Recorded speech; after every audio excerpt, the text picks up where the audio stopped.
আইজার জন্য তো আজকে মাংস রান্না করা হয়েছে। আজকে তো আইজা খুব মজা করে মাংস খাবে, তাই না বাবা? খুব মজা লাগতেছে মাংস, খুব ভালো লাগতেছে না? খাও, তোমার জন্য রান্না করছি। আচ্ছা, চিকেন খাবা? চিকেন এই যে দেখো, তোমার জন্য চিকেন নিয়ে আসছি। খুবই সুস্বাদু। তোমার আম্মু দেখো তোমার জন্য চিকেন পাকাইছে। এই যে দেখো দেখো, একটু দেখো। এই যে মুখে দিয়েছে। ওপস, কি সুন্দর করে খাচ্ছে। হ্যাঁ, আজ দুপুরে কাজ থেকে বাসায় আসার পর দেখলাম ঘরে মাংস রান্না করছে, খুবই গ্রান বেরোচ্ছে। তো আমি নিয়ে একটু চেক করার চেষ্টা করতেছি। তো সাথে সাথে আমার সাথে এসে গ্রান শুকতেছে, মানে পাগল হয়ে যাচ্ছে, যেন কি জানি খাবে। তো আমি বুঝতে পারলাম ও মুরগি মাংস খাবে। তো মুরগির মাংস নিয়ে ওকে বিছনায় নিয়ে আসলাম। নিয়ে আসার পর দেখছি ও খাওয়ার জন্য খুবই পাগল। তো ওকে ছিঁড়ে ছিঁড়ে দিচ্ছি, খুব সুন্দর করে খাচ্ছে। বিড়াল ওরা চিকেন আর মাছই বেশিরভাগ পছন্দ করে। ওদের জন্য তেলাপিয়া মাছ আনা হয় এবং চিকেন আনা হয়। খুবই মজা করে খায় ওরা। এতক্ষণে স্বাদ পাইছে। এহ, এইবার ধরছে, বৈশা নিছে, বৈশা খাওয়া শুরু করছে।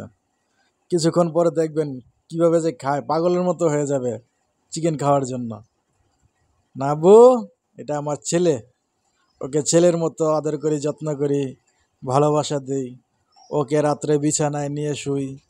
ও আমার বালিশের কাছে শুয়ে থাকে, খুব ভালো লাগে। মাঝে মাঝে বুকের উপর উঠে বসে যেন মানুষের মতো। সত্যি অসাধারণ। এই যে খাওয়ার জন্য আজ ধীরে ধীরে পাগল হয়ে যাচ্ছে, এখন খাবেই, শুধু খাবেই। যত দিবে ততই খাবে। পাগলা দেওয়ানা হয়ে যাবে খেতে খেতে। নাব্বু, এই যে চিকেন খাওয়ার মজাই আলাদা ওর কাছে। আজকে যখন চিকেন রান্না করছিলাম তো ও বারে বারে রান্নাঘরে যাচ্ছিল আর আমাকে মা মা বলে ডাকছিল। ও বোঝাতে চাইছিল যে ওর খুব খিদে পেয়েছে। তো আজকে আমার অনেক কাজ থাকায় ওকে আমি রান্নার পরেও খাওয়াতে পারিনি। তো কিছুক্ষণ পরে ওর বাবা আসলো। আমি ওর বাবাকে বললাম যে ওর খুব খিদে পেয়েছে, ওকে খাইয়ে দাও। তো আমি যেহেতু ঝোল মাংস রান্না করেছি, তো ওরা তো ঝোল মাংস খায় না, এজন্য ওদেরকে মাংস ধুয়ে দিলাম। আজকে আমি কাজে একটু বেশি বিজি ছিলাম, কারণ আজকে আমার বাসায় মেহমান আসবে। তো ভাবছিলাম ওদের জন্য একটা কেক বানাবো, এজন্য আমি একটু বেশি ব্যস্ত ছিলাম। তো এজন্য ওদেরকে আমি আজকে খাওয়াতে পারিনি, অনেক দেরি হয়ে গেল। আমার ভাইয়ের ছেলে ও খুব কেক খেতে ভালোবাসে। যখনই আমি বাড়িতে যাই শুধু বলে মামনি কেক আনুনি, কেক আনুনি। তাই ওর উদ্দেশ্যে একটা কেক বানালাম। তো ও খুব কেক খেতে পছন্দ করে। তারপরে আমি আর বাকি কাজকর্ম সেরে গোসলে চলে গেলাম। কিছুক্ষণ পরে আমার মেহমানরা চলে আসলো, ওদেরকে খাওয়ালাম, আপ্যায়ন করলাম। ভেবেছিলাম ওদেরকে আজকে গোসল করিয়ে দেব, অনেকদিন যাবত ওদেরকে গোসল করাই না।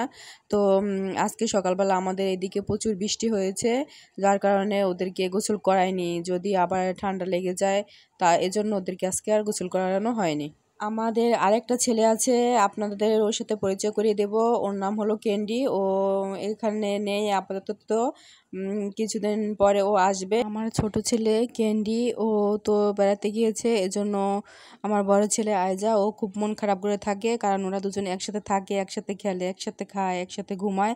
তো এখন ও নেই বলে আয়জা তো খুব মন খারাপ করে বসে থাকে, একা একা কোথাও যায় না। তো ওকে ভাবছি যে ওকে নিয়ে আসবো। ও ও নানুর বাড়িতে বেড়াতে গিয়েছে ওর খালামণির সাথে। তো ওদেরকে বলেছি যে ওকে নিয়ে আয়। ও আয়জা একা একা মন খারাপ করে বসে থাকে, তো এই জন্য ওকে আজকে বিকেলবেলা নিয়ে আসা হবে। আয়জা তো অপেক্ষায় আছে ক্যান্ডি কখন আসবে আর ওর সাথে খেলাধুলা করবে। ও তো অনেক খুশি হবে ওকে দেখলে।